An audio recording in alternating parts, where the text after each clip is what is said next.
بلغ مقاصدنا واغفر لنا ما مضى يا واسع الكرم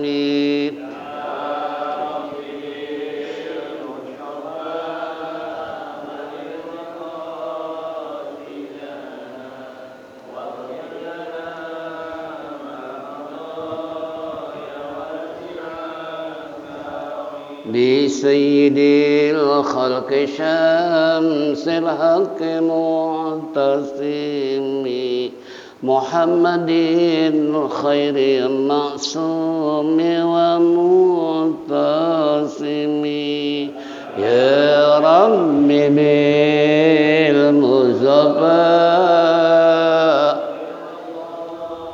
سيدنا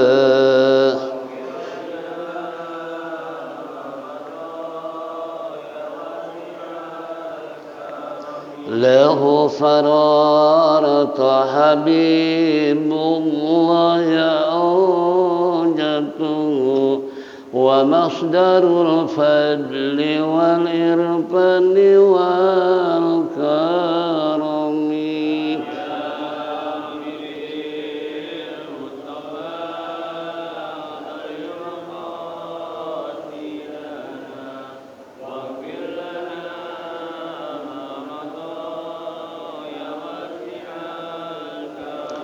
أسر الوجود وروح الكون بهجته زين الشمائل والأدب والشيم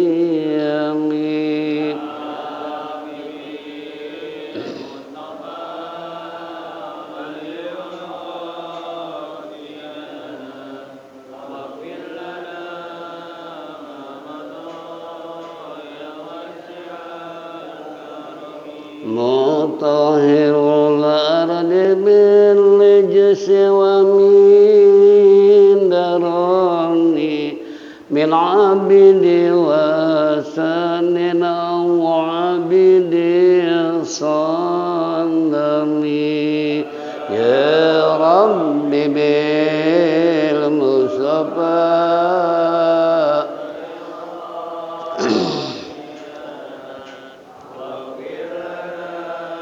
ما مدى لله من منقذ الإنسان من سقر خير البريات من عرب ومن أجم يا رب بالمصطفى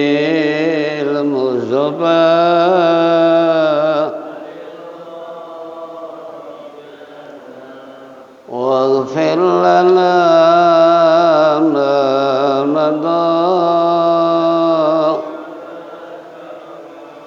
اللهم صل وسلم وبارك عليه معاشر المسلمين والمسلمات رحمكم الله الحمد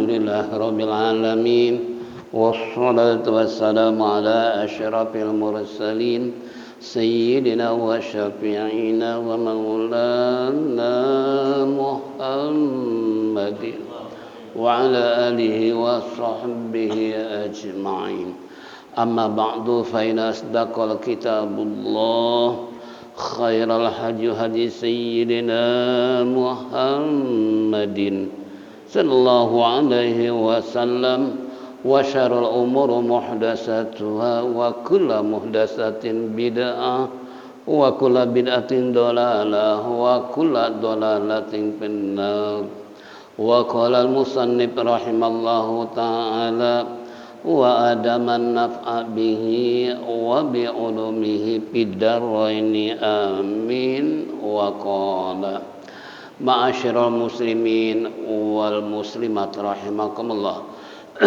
Bapak-bapak, ibu-ibu hadirin jamaah rahimakumullah. Kembali di pagi hari menjelang siang kita duduk bersimpuh bersama-sama di tempat yang mulia ini dalam rangka menindaklanjuti taklim rutin ba'da subuh di hari Sabtu. Harapan kita mudah-mudahan apa yang kita lakukan semua ini mendapat ridha Allah Subhanahu wa taala, taufik dan hidayah, rahmat dan inayah selalu menyertai kehidupan kita sehingga kelak mati husnul khatimah. Amin ya rabbal alamin. Hadirin jamaah rahimakumullah, seiring dengan di penghujung bulan Desember 2023, seiring pula dengan hatamnya kitab Mukhtarul Hadis yang dikarang oleh Syekh As-Sayyid Ahmad Al-Hashimi. Tentunya Allah jadikan dari semenjak kita membaca kitab ini dari sekitar tahun berapa ya? 2002 sampai 2023, berarti berapa tahun? 21 tahun. Saya ngajinya dari tahun 2090 sampai 2002 sampai 2006. 16 tahun. Sampai 2006. Berapa? Iya, berapa tahun? Sampai 2006. Iya. 16 tahun. Ngaji dan ngajar banyak lamaan mana? Lamaan ngajar. Ngajar. Iya, kan sebulan sekali. Kalau saya dulu ya seminggu sekali ngaji sama Kiai Kamal Yusuf. Alhamdulillah saya pun izin sama beliau, nggak apa-apa ajarin. Ini alhamdulillah mudah-mudahan bermanfaat buat kita semua. Wabil khusus untuk almarhum Syekh yang telah mengarang kitab ini, menyusun kitab ini dijadikan oleh Allah sebagai amalia untuk menghapuskan dosanya dan menerima amal ibadahnya, ditempatkan di sisi Allah sesuai dengan kemurahannya, dan bagi kita yang menghatamkan dipanjangkan umur sehat walafiat, diberikan kekuatan dalam segala-galanya, wabil khusus ibadah kepada Allah bi barakati al-Fatihah. Iyyaka na'budu wa iyyaka nasta'in siratal an'amta 'alaihim. Baiklah hadirin, mengakhiri beberapa hadis Nabi kita Muhammad sallallahu alaihi wasallam, yaitu yang terakhir dalam ad-darsu tasi'u wa sab'una fi madhi sidqi wa zamil kidbi wa syahadati zur. Dan masih ada hadis qala sallallahu alaihi wasallam, as-sidqa yahdi ilal birri wa inal birra yahdi ilal jannah wa inar rajula la yasadduqu hatta yuktabu indallah siddiqan wa innal kadziba yahdi ilal fujur wa innal fujura yahdi ilan nar wa innar rajula la yakdzibu hatta yuktabu indallahi kadzaban. Itu ya. Ini hadis yang pertama. Sebelum mengakhiri pembacaan ini, telah bersabda Nabi sallallahu alaihi wasallam, "Inna sidqa yahdi ilal birri." Sesungguhnya kejujuran, kebenaran itu akan membawa kepada kebaikan, dan sesungguhnya kebaikan akan membawa ke dalam syurga. Wa inar rajula la yasudduku hatta yuktabu indallah siddiqan. Dan sesungguhnya seseorang yang benar-benar mereka adalah hidupnya jujur, benar, hatta yuktabu, sehingga ditulis di sisi Allah sebagai orang yang jujur, orang yang benar. Kemudian kebalikannya, wa inal kadziba yahdi ilal fujur. Dan sesungguhnya dusta itu alias bohong itu akan membawa kepada perbuatan dosa. Wa inal fujura yahdi, dan sesungguhnya durhaka itu akan membawa ke dalam neraka. Wa inar rajula, sesungguhnya seorang laki-laki sungguh dia telah berdusta, hatta yuktabu indallah kadzaban, sehingga ditulis di sisi Allah sebagai orang pendusta. Hadis ini kesimpulannya, yuk kita koreksi dan berbenah diri agar bagaimana upaya terutama yang telah dicontohkan baginda Nabi kita Muhammad sallallahu alaihi wasallam yang mempunyai sifat sidik, amanah, tabligh dan fatonah. Itu wajib sifat bagi Nabi dan Rasul. Nah, minimal kita mengambil apa yang disabdakan Rasulullah tadi dalam keseharian, hendaklah kita selalu berbuat jujur. Jujur secara pribadi kepada Allah, jujur terhadap sesama manusia. Apalah artinya kita jujur kepada Allah, rajin ibadah, tapi terhadap manusia berapa banyak omongan-omongan yang dusta telah kita lakukan. Ini na'udzubillah min dzalik. Atau terhadap sesama manusia kita jujur, tapi terhadap Allah kita pandai berdusta. Ini na'udzubillah min dzalik. Jangan sampai. Nah, kalau kita sudah berbuat jujur, sabda Rasulullah, ini akan membawa istilahnya kepada apa? Siddiqan. Ditulis oleh Allah, yaitu yang pertama, kalau kita berbuat jujur, berbuat benar, artinya enggak pernah melakukan kezoliman, kesalahan, iri, dengki, sombong dan sebagainya, ini sebetulnya bisa membawa ke dalam surga. Tapi dasar manusia berapa banyak enggak mau masuk ke dalam surga. Kenapa? Ketidakjujuran tadi, ya. Ketidakjujuran itu membuat dia adalah masuk ke dalam neraka. Tapi kalau kita jujur dalam melakukan pekerjaan, apalagi diamanati oleh rakyat, oleh jamaah, oleh pengurus dan sebagainya, dia melakukan pendustaan, dia akan bertanggung jawab di hadapan Allah. Ini na'udzubillah.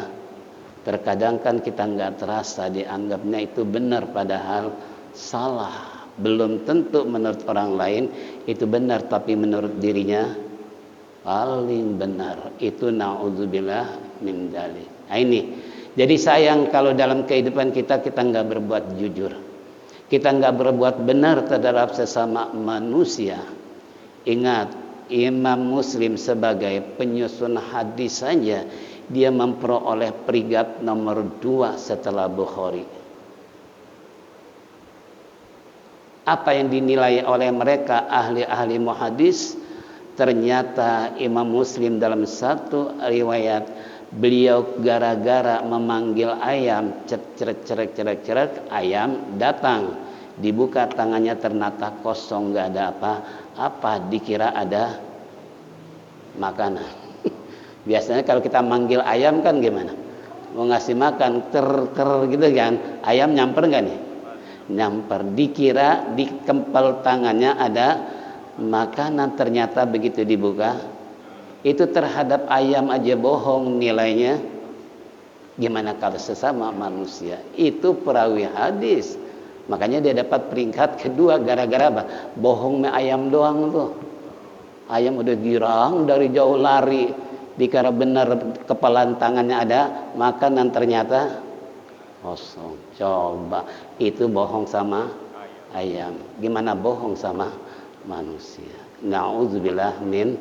Nah, makanya jangan sekali-kali, yuk kita upayakan maksimal supaya berbuat jujur, berbuat benar dalam segala hal. Yang kedua tadi, betapa celaka, betapa ruginya orang kalau sudah berani melakukan pendustaan, pembohongan, ya. Terutama kemarin pun saya khutbah di Baladewa, saya katakan, awas, hati-hati. Di saat menjelang pemilihan umum, jangan sampai kita menjadi orang munafik. Ayatul munafik salasun. Ciri-ciri orang munafik 3. Idza hadasa kadzaba. Apabila bicara bohong. Wa idza wa'ada akhlafa. Apabila berjanji mengingkarinya. Kemudian wa idza utumina khana. Apabila diamanati berkhianat. Ini ciri-ciri orang munafik. Nah, kalau ada pejabat 3 hal ini berarti itu orang munafik. Pantas nggak diangkat sebagai pemimpin rakyat yang sekian ratus juta banyaknya. Makanya saya katakan hati-hati, jangan ngobrol untuk menjanjikan terhadap rakyat, karena rakyat pun sekarang udah bisa nilai antara yang bohong dengan yang jujur. Ya, ini contoh. Jadi makanya kembali kepada kita semua, yuk jangan sekali berbuat bohong. Jangan sekali berbuat dosa. Sekali bohong, orang tidak akan percaya selama-lamanya. Kenapa? Karena bisa yahdi ilal fujur tadi. Bisa melakukan kedosaan, bisa melakukan istilahnya hal yang akan disiksa oleh Allah dengan sebab karena bohong tadi. Bahkan yahdi ilan nar, Allah akan membawa diri orang yang bohong masuk ke dalam api neraka. Ini na'udzubillah min dzalik. Wa inna rajula la yakdzibu tadi hatta yuktaba indallahi kadzaban. Sesungguhnya seorang laki-laki yang sungguh dia telah berbuat dusta, hatta yuktaba indallahi kadzaban, sehingga ditulis di sisi Allah dia sebagai orang pendusta. Dia bilang, iya saya akan laksanakan apa yang dititahkan oleh entah oleh pemimpin, entah oleh guru, entah oleh kiai, ulama atau habaib, tapi kita nggak melakukan apa yang dikatakan oleh mereka, itu termasuk namanya mendustakan ulama. Ini na'udzubillah min dzalik. Ya, ini kembali itulah terakhir daripada yaitu pelajaran yang ke berapa tadi? 97. Selesai. Sekarang masuk al-darsus samanuna fi sholati ala nabi sallallahu alaihi wasallam. Ini pelajaran yang ke 80, samanun fi sholati, di dalam masalah berselawat kepada Nabi kita Muhammad sallallahu alaihi wasallam, yang sering kita mengucapkan berselawat kepada Nabi. Nah, apa sabda Rasulullah? Man shalla alayya salatan, yaitu sallallahu alaihi biha asyran, rawahu Muslim. Ini hadis riwayat Imam Muslim. Barang siapa yang berselawat kepada aku 1 kali selawat, Allah akan membalas 10 kebaikan.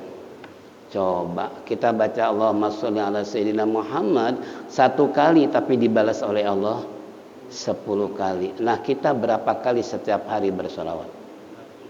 100 kali. Alhamdulillah, kali 10 sama dengan 100.000 setiap hari.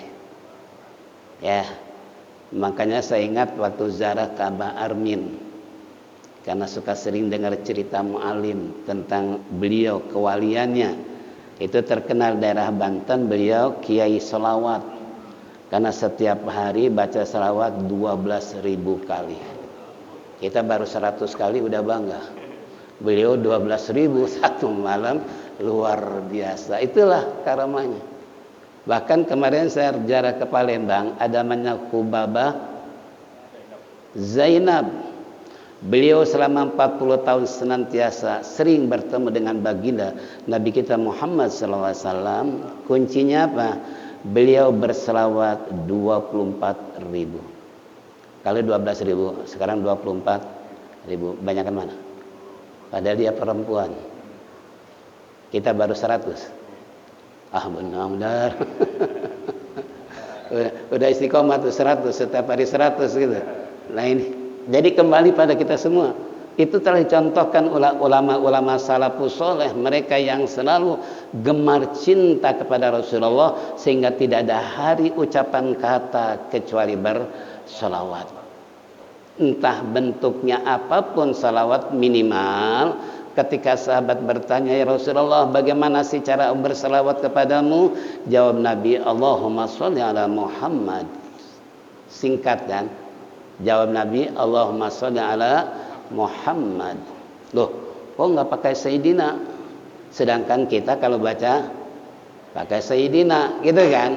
Konteks hadisnya memang nggak pakai Sayyidina. Jawab Nabi, selawat kepadaku, Allahumma sholli ala Muhammad. Nah, Kenapa Nabi nggak pakai Sayyidina? Sementara kita sebagai umatnya nggak pantas umatnya kalau menyebut Nabi tanpa Sayyidina. Itu kan? Ya contohlah, bapak-bapak, ibu-ibu kenalkan nama saya. Begitu ketemu di jalan, Anwar mau kemana loh? Kira-kira gimana? Kira-kira nih, aneh sih nggak marah, menyebut war kek. Cuma kalau guru-guru saya kiai nyebutnya saya war ambil ini war ini war. Tapi seorang guru manggil bahasa akrabnya, sayangnya terhadap murid nggak nama lengkap, tapi cuman panggilan ujung doang. Nah kalau war kira-kira kan? Karena guru yang manggil ya pantas. Tapi kalau murid yang manggil itu kan. Makanya saya bilang tadi, kalau bapak manggil ketemu saya, war mau kemana war? Nah loh siapa nih anak? Kemarin waktu saya ke mall Cempaka Putih, makanya sering saya bilang sama anak saya, berhubung anak saya suka merengek, kapan lagi ya kita kan sebagai anak ingin timbal balik jasa orang tua. Dulu kita setiap minggu sekali ke Matahari, karena saya ingat waktu kecil setiap minggu itu ke Matahari. Nah sekarang ayah udah seperti ini, sekarang kita punya gaji tiap bulan minimal makan bersama. Kalau kita tolak kira-kira nggak? Kalau kemarin yang di atrium dia bilang kok Pak Kiai ada di mall. Kemarin untung dia nggak bilang begitu, cuman cium tangan istrinya, anaknya, cuman dia bilang loh ini bukan Pak Kiai, karena dia udah 7 tahun kurang lebih tadinya di Rumah Susun pindah ke Johar Baru, rupanya masih antara Ustadz atau bukan, gitu kan? Apalagi peci saya beda kalau mau kalau ke mall kan nggak pakai peci gini gitu kan. Loh ini bukan Pak Kiai yang suka di Rumah Susun? Iya betul. Kenapa? Ingat gak sama saya dulu? Masya Allah luar biasa. Ini kembali kepada kita semua. Jadi kalau seandainya kita berselawat kepada Nabi cuman 1 dibalas 10, contoh ulama salafus saleh nggak ada yang namanya salat 1 kali, dan Sayyidina itu merupakan kalimat penghormatan. Paham? Sebab nama Muhammad kan banyak gak? Apalagi sekarang nama Muhammad ada tukang daging, tukang ayam, ada tukang bohong, ada tukang teler, kan banyak. Nah tapi kalau paling khas Sayyidina berarti siapa? Nabi Muhammad, gitu kan? Nah bapak pun manggil saya nggak berani war, nggak berani Anwar, minimal apa? Ustadz. Ustadz itu kalimat penghormatan sebagai guru atau sebagai ustadz, walaupun saya nggak pernah mengatakan memproklamirkan jamaah sekalian yang saya hormati. Kalau bapak nggak manggil saya ustadz, kewalat. Pernah begitu nggak? Nggak ya? Kenapa? Nah itu baginda Rasulullah SAW itu saking tawadunya nggak mau istilahnya dengan kata-kata basa-basi, pakai kalimat Sayyidina. Itu kembali kesimpulannya itu sebagai kalimat penghormatan Nabi yang dimuliakan oleh Allah, yang termulia di antara manusia. Masa iya sih manggilnya Muhammad doang? Pantas nggak kira-kira? Nah ini kembali pada kita, jangan terkecoh dengan orang itu termasuk bid'ah dolalah. Saudara-saudara, Nabi nggak pernah mengatakan Sayyidina itu mengkultuskan Nabi, mendewa-dewakan Nabi. Loh, orang Nabi nggak pernah kok mengatakan kalau nggak pakai Sayyidina kewalat, nggak pernah. Cuman ketawaduan Nabi, kerendahan hati Rasulullah, nggak pakai Sayyidina. Tapi kita umatnya harus tahu diri, siapa itu Muhammad, gitu kan? Nah kalau nggak pakai Sayyidina keterlaluan banget. Kalau saya nggak betah tuh, mudah-mudahan sih nggak monyong. Kalau nggak pakai Sayyidina, kenapa ya? Kembali tadi karena didikan kita dari kiai-kiai kita, guru-guru kita pakai Sayyidina. Masa kita muridnya nggak pakai Sayyidina? Itu kalimat tahiyah, penghormatan kepada sang Nabi kita Muhammad sallallahu alaihi wasallam. Nih baca lawat. Yang kedua, ma min ahadin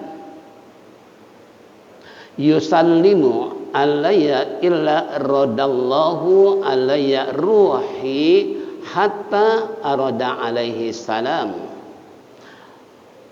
Ini hadis riwayat Imam Abi Dawud dari baginda Nabi kita Muhammad sallallahu alaihi wasallam. Tiada ada seorang pun, yaitu yusallimu, membaca atau mengucapkan salam alayya, kepada saya, illa radallahu alayya ruhi, melainkan Allah akan menggambalikan kepada saya ruh saya, hatta arada alaihi salam, sehingga akan dikembalikan salam tersebut, memberi salam tersebut kepada orang yang mengucapkan salam. Makanya dalam kitab Dalail kan sering assalamualaikum ya Rasulullah, assalamualaikum ya Habiballah, assalamualaikum ya, seluruh itu dalam kitab Dalail. Yang cinta dengan Dalail dan sering zikir melalui kitab terus, itu semua pakai assalamualaikum ya Habiballah, assalamualaikum ya Muhammad ya salam. Wah, semua diawali dengan kalimat assalamualaikum. Kita pun kan sama kalau baca bacaan assalamualaikum zainal anbiya, assalamualaikum, kan diawali dengan apa? Salam. Itu kalau kita mengucapkan assalamualaikum ya Rasulullah, assalamualaikum ya Habiballah, assalamualaikum ya Rasulullah, itu ketika kita mengucapkan salam pada Rasulullah, maka Allah mengembalikan roh Nabi kita Muhammad SAW untuk menjawab kalimat assalamualaikum, waalaikumsalam, gitu kan. Nah, ini paling tidak itu salam kita jangan dikira nggak dikembalikan oleh Nabi. Alangkah janggalnya kalau dia punya pengertian yang kurang tepat bahwa kenapa kita harus salam, sedangkan Muhammad kan udah mati. Dianggapnya Nabi udah apa? Udah meninggal dunia, gitu kan. Padahal hakikat jangankan Nabi, para wali Allah aja cuman tertidur ketika datang assalamualaikum, itu Allah mengembalikan rohnya baginda Rasulullah untuk menjawab umatnya yang mengucapkan assalamualaikum. Coba ketika kita berdoa di depan makam Rasulullah SAW, nggak ada satupun yang mengucapkan belas-belas, tapi diawali assalamualaikum ya Rasulullah. Itu menunjukkan rasa cintanya kepada baginda Rasulullah dengan bahasa yang begitu dianggap mulia oleh Allah maupun baginda Rasulullah. Maka ketika itu Allah mengembalikan roh Nabi untuk menjawab umatnya mengucapkan assalamualaikum. Tolong ini kembali, ya. Nah, ini dengan hadis ini jangan menganggap Nabi itu telah meninggal dunia. Jangankan Nabi, para wali aja mereka masih tetap hidup di sisi Allah. Ya, buktinya yang pernah saya cerita dari guru, bagaimana waktu Syekh Abdul Qadir Jilani ketika Abah Armin ziarah ke makam beliau. Di mana? Di Irak, ya, Baghdad. Iya kan? Ya, makanya saya tertarik ziarah ke makam beliau tuh, karena cerita Mu'alim Abah Armin ini pernah nazar ziarah ke makam Syekh Abdul Qadir Jilani, nggak akan pulang kalau nggak ketemu. Coba bayangin, nazarnya apa? Nggak pulang ke Indonesia, nggak pulang ke Paneglang, ke Cibuntu kalau nggak ketemu dengan Syekh Abdul Qadir Jilani. Padahal 300 tahun yang lalu beliau meninggal. Coba kalau model kita, berani nggak nazar kita? Ntar kalau nggak ketemu gue nggak pulang lagi ke Indonesia. Tapi begitu tekad bulat dan yakin dia harus ketemu, akhirnya dia berangkat ke Irak, ke Baghdad, ya, ziarah. Nah, ini cerita ini mu'alim dari Kiai Haji Dahlan Cianjur, karena beliau datang ke rumah mu'alim. Begitu mu'alim kaget dengar suara Kiai, yaitu Dahlan dari Cianjur. Begitu dia saling merangkul dan sebagainya, rasa rindu dengan para kiai tersebut, hanya ditanya. Mu'alim kan bisa bahasa, berbagai macam bahasa, termasuk bahasa Sunda. Alhamdulillah. Badai ke mana Pak Kiai? Kok tumben dongkap ka rompok kurang? Wah, dia cerita begini.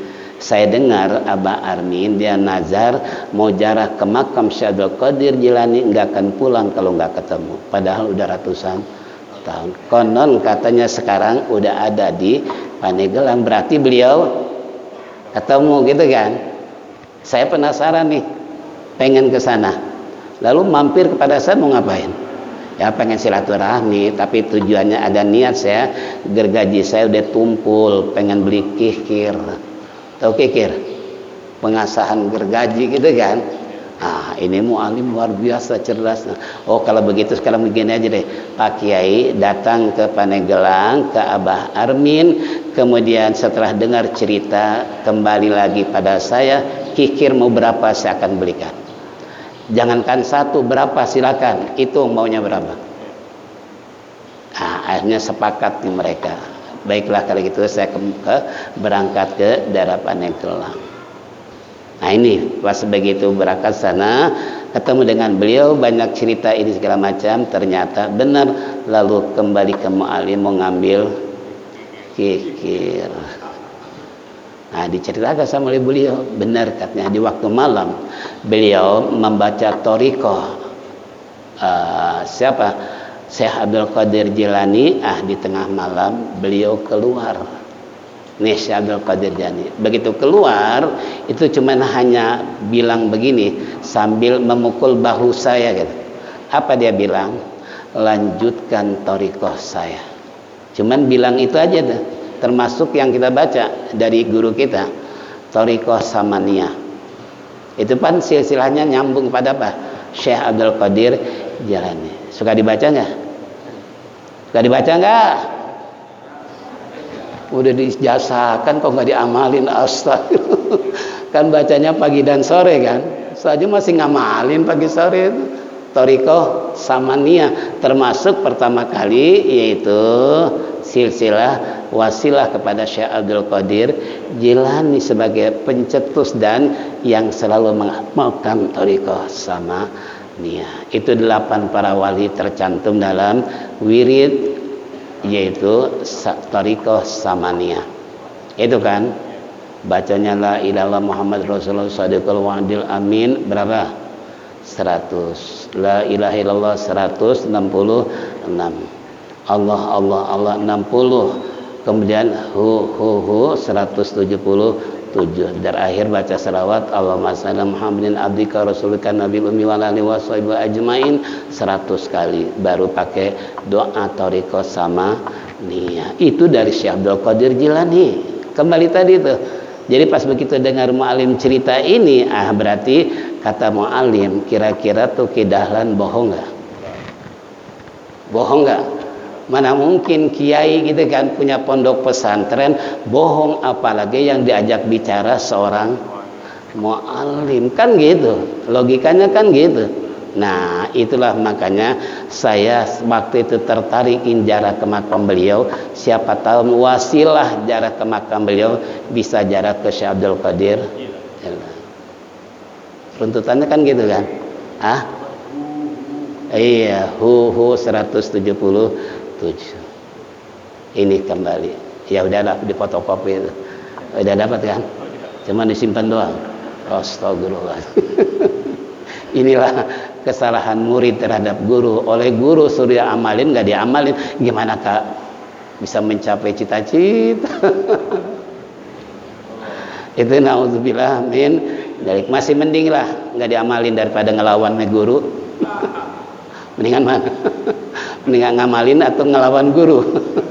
Naudzubillah min dzalik. Ini kembali selawat kepada Rasulullah, mengucapkan salam kepada Rasulullah, dikembalikan roh untuk menjawab kepada mereka yang sebab kalau saya cerita kewalian Syekh Abdul Qadir Jilani luar biasa. Cerita ada orang Yahudi, ya Abdul Qadir Jilani, kalau memang kau seorang wali, coba hidupkan 500 orang yang telah meninggal dunia. Di sana ada makam tua, termasuk saya ingin mencari datuk saya. Tolong hidupkan datuk saya, termasuk datuk Syekh Abdul Qadir Jilani. Wah, diajak. Begitu doa pada Allah, hidup semua 500 mayit. Ditanya, saudara-saudara, adakah yang punya cucu nih kayak model ini orang nih yang ingin cari datuknya gitu kan. Ternyata si datuk ini nyamperin, oh iya, oh cucu saya, merangkul dan lain sebagainya. Akhirnya itu orang Yahudi masuk ke dalam Islam. Kenapa? Baru kali ini saya melihat kenyataan seorang wali begitu berdoa langsung dikabul. Begitu ditanya, kata Syekh Abdul Qadir, ini sih masih kecil. Masih kecil, bisa menghidupkan mayit 500 orang dianggap masih. Kalau yang besar gimana? Yang besar, ente bisa merubah orang yang tadinya maksiat menjadi ahlul ibadah. Yang tadinya mereka tukang minuman, tukang berjudi, tukang bohong, toh kita nasehatin dia berubah, itu yang paling besar. Udah bisa belum? Udah. Kita jangankan begitu, apalagi menghidupin mayit 500 orang. Itu salah satu cerita kewalian beliau, masih banyak lah. Ini kembali tadi. Yang kedua, aulan nasib yaumil qiyamati aksarum alayya salatun. Al-bakhilu man dzukirtu indallah falam yusallu alayya, rawahu Tirmidzi. Yang artinya pertama kali manusia di hari kiamat akan dihisab oleh Allah aksaruhum alayya salatan, adalah orang yang paling banyak bersolawat kepada aku. Sedangkan al-bakhilu, orang yang pelit, adalah man dzukirtu indahu falam yusalla alayya. Orang yang pelit ialah orang yang disebut nama saya di sisinya tapi dia nggak mau bersalawat. Contoh, kita menyebut Allahumma shalli ala Muhammad, kita diam. Itu termasuk orang yang pelit. Bukan pelit dengan harta, tapi pelit dengan bersalawat kepada Nabi. Makanya ketika Abul Qasim, itu Abul Qasim kan merupakan lakop.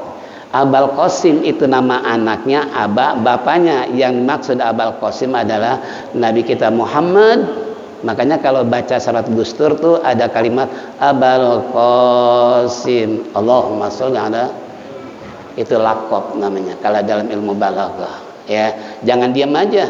Sebab termasuk orang pelit dianggap oleh Nabi ketika walaupun itu kalimat enggak langsung Nabi kita Muhammad SAW, enggak langsung, tapi yang disebut anaknya Abul Qasim itu bersalawat pada Nabi. Itu dia. Jadi hari kiamat yang paling banyak bersalawat kepada Nabi tadi, sebagaimana saya kasih contoh Hubabah Zainab kayak apa sih, sehari semalam 24.000, Abah Amir 12.000, kita baru 100 kali bersalawat umpamanya, gitu kan. Nah, ini seperti ini nih hari kiamat yang pertama kali didatangkan oleh Allah orang yang banyak bersalawat. Ya, makanya kita menghadapi sesuatu baca salawat. Mau ujian kayak mau usaha baca salawat perbanyak. Insya Allah. Yang terakhir, kan ini terakhir, yaitu qala Rasulullah sallallahu alaihi wasallam rugima an purrajulin dzukirtu indahu falam yusalli alayya, rawahu Tirmidzi. Orang yang istilahnya mereka yang mempermainkan hidungnya seorang laki-laki, kalau bahasa kita apa? Hidungnya dibuat-buat ketika nama Nabi disebut karena dia nggak mau baca salawat kepada Nabi. Kalau bahasa kita apa ya? Kalau kita melihat sesuatu yang nggak suka, hidung terkadang ikut. Saya nggak bisa mempraktekkan. Gimana kira-kira kalau kita melihat sesuatu yang kita nggak suka, terkadang bukan mata aja gitu kan, hidung pun ikut. Nah, itu contoh seperti itu. Apalagi kata-kata sorry ya, umpamanya, itu terkadang hidung ikut apa? Itu seperti itu. Itu namanya apa?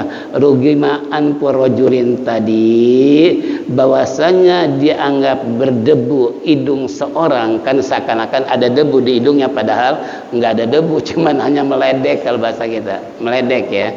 Itu seorang laki-laki dzukirtu indahu falam yusolli alayya, disebut nama saya di sisinya maka dia enggak bersalat kepada saya, itu dianggap orang yang istilahnya menghina, meledek kepada Nabi kita Muhammad sallallahu alaihi wasallam. Nah, makanya jamaah rahimakumullah, kesimpulan terakhir penutupan ini, ingat perbanyak baca sholawat. Apapun yang kita hendak lakukan, kasih tahu. Ah, kenapa? Kenapa? Oh, salat dia itu salat tidak Allahumma shalli ala Muhammad. Itu salawat. Iya, nggak pakai. Tapi kembali tadi kalimat penghormatan aja. Walaupun Jibril nggak mengatakan Allahumma shalli ala Sayyidina Muhammad, ya siapa Jibril, siapa kita? Iya kan? Kita kan tahu siapa Jibril. Itu kan? Siapa kita? Kalau Jibril bisa jadi salawat Jibril nggak pakai Sayyidina, tapi kita umat Rasulullah keterlaluan kalau nggak pakai Sayyidina. Itu kembali pada masing-masing. Tapi saya nggak bisa kalau nyebut nama Nabi nggak pakai Sayyidina. Terus terang nggak bisa. Nggak bakalan mau saya kalau nggak pakai Sayyidina. Kenapa? Ya karena kita sadar itu adalah manusia yang termulia, dimuliakan oleh Allah. Masa kita nggak pakai Sayyidina? Manggil saya aja nggak berani nyebut namanya, apalagi Kangjeng Nabi kita Muhammad sallallahu alaihi wasallam. Inilah hadirin, alhamdulillah tanggal 30 Desember 2023 saya nyatakan kita sudah menghatamkan kitab Mukhtarul Hadis. Kalau Bapak baca ngajar dengan kitab ini sanadnya nyambung. Berarti udah ada apa? Ijazah ya. Ajaztu istilahnya Mukhtarul Hadis ilaikum. Saya ijazahkan ini kitab Mukhtarul Hadis kepada jamaah. Nah, kan qabil tuh gitu kan. Nah, biasanya kan kita suka begitu. Kalau dijazahkan oleh guru, alhamdulillah nggak terasa 25 tahun kita ngaji. Tapi jangan ditanya. Saya punya murid jamaah, dia supir mikrolet, ngajak minum jamu habis ngaji. Set, minum jamu dulu yuk, rupanya pengen ngajak ngobrol tuh. Ya saya sama paling nggak mau menolak diajak oleh jamaah. Ya, jadi minum jamu nih, dia cerita, set, saya ini ngaji ke Kewitan udah 25 tahun, tapi saya nggak punya ilmu. Saya nggak jadi orang kiai, nggak jadi ulama, nggak jadi ustadz, punya ilmu aja saya sadar, saya nggak ngerti apa-apa. Padahal ngaji saya udah 25 tahun. Udah itu ngajinya di mana? Di Kewitan, ulama-ulama kaliber gitu kan. Ya Allah, gimana hatam Mukhtarul Hadis yang 21 tahun yang ngajar Ustadz Anwar, kira-kira gimana? Itu kan, kita kalau koreksi diri, gue dapat apaan dari kitab ini? Boro-boro istilahnya ngajari, ngapal dan sebagainya, mungkin menyampaikan kepada keluarga murid pun kita nggak pernah. Tapi ingat, ilmu itu relatif. Relatif, orang bilang kita nggak punya ilmu, padahal hakikatnya kita punya ilmu. Contoh, kalau Bapak ditanya oleh orang lain bisa jawab, itu namanya ilmu. Kalau nggak ditanya bisa jawab nggak kira? Nggak mungkin ada jawaban kalau nggak ditanya. Munculnya jawaban, itu namanya ilmu. Paham? Jadi Bapak nih, Pak ini rajin nih, Sabtu ngaji, apalagi saya dengar udah hatam Mukhtarul Hadis. Wah, saya tes dia. Pak begini segala macam. Kita nggak ngerti kan, kita tiba-tiba kita bisa jawab. Itu namanya apa? Ilmu. Kata Rasul, anak qasimun walau muti, saya hanya bisa membagikan ilmu, yang naruh ilmunya siapa? Allah. Itu kan, setiap hari kita ngaji di Sa'ban, termasuk besok hari Senin Majlis Salim gabungan putaran pertama di Sa'ban. Coba tiap hari hampir ngaji di Sa'ban kayak apa? Tapi kalau kita koreksi diri dari ini, mana ilmu saya, kayaknya kok saya nggak punya ilmu. Padahal ngajinya tiap. Tapi di saat orang tanya, di saat orang suruh baca tahlil ternyata bisa. Itulah yang namanya ilmu. Gitu kan? Makanya sering-sering baca doa, Allahumma ij'alni syakura waj'alni sabura fi aini sagira wa fi ayunin nasi kabir. Itu kan, itu baca tuh. Ya Allah, dalam pandangan saya nggak punya ilmu, tapi dalam pandangan umum saya punya. Itu salah satu kuncinya doa kepada Allah. Allahumma ij'alni syakura waj'alni sabura fi aini sagira wa fi ayunin nasi kabira. Di dalam pandangan saya nggak punya ilmu, tapi dalam pandangan orang saya punya. Nah, itu termasuk doanya. Hafal nggak? Nggak hafal juga. Ya udah, pada apa adanya aja deh. Inilah saya kira Karena terakhir sekali lagi saya ucapkan banyak terima kasih atas kajian yang sudah kita hatamkan. Mudah-mudahan Allah jadikan ilmu yang bermanfaat. Mari kita tutup dengan zikir tauhid. Falyatafaddal masyhur. Oh, penggantinya. Oh, tanda tangan yang bawa kita ya. Biasanya kita kalau ngaji mu'alim tuh kalau hatam buru-buru tanda tangan, kenang-kenangan. Ada tanda tangan siapa? Guru itu ya. Nah, ini insya Allah pengurus ada mau gantinya kitab Riyadhus Shalihin. Karena kata ahli muhadis, kalau ingin tahu tentang sunnah-sunnah Nabi, belajar dengan kitab Riyadhus Shalihin. Baca kitab Riyadhus Shalihin, semua pekerjaan Nabi ada di situ. Termasuk pakaian warna, termasuk cara berpakaian, itu semua ada di Riyadhus Shalihin.